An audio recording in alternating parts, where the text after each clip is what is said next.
Viral BU TV देखते आंखों को और सुनते कानों वालों को हमारी तरफ से अस्सलाम वालेकुम। क्या मियाँ बीवी इकट्ठे नहा सकते हैं? इस तरह के एक दूसरे पर साबुन शैम्पू लगाएं और छुएं। इसका जवाब हम आप लोगों को आज इस वीडियो में देने जा रहे हैं।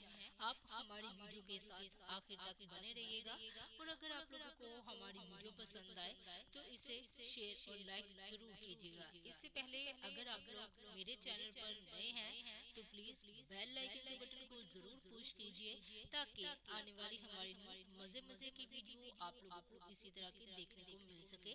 हमारे चैनल को जरूर सब्सक्राइब कीजिएगा क्योंकि आपके सब्सक्राइब से हमारी हौसला अफजाई होती रहती है।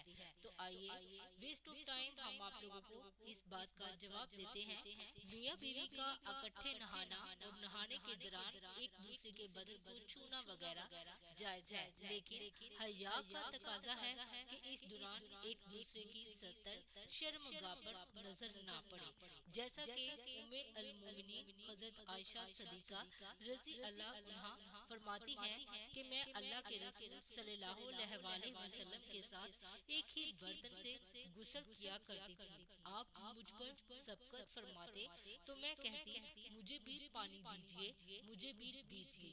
एक और रवायत में है, वो फरमाती हैं कि नहाते वक्त मेरा और रसूल करीम सल्लल्लाहु अलैहि वसल्लम का हाथ बर्तन से पानी लेने में आगे पीछे होता रहता था।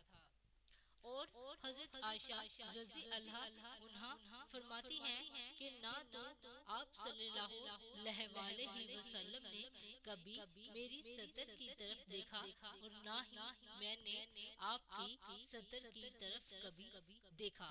आप सल्लल्लाहु अलैहि वसल्लम की सतर की तरफ मैंने कभी नहीं देखा नहाते हुए। तो आप लोगों को हमारी वीडियो कैसी लगी कमेंट सेक्शन में जरूर बताइएगा।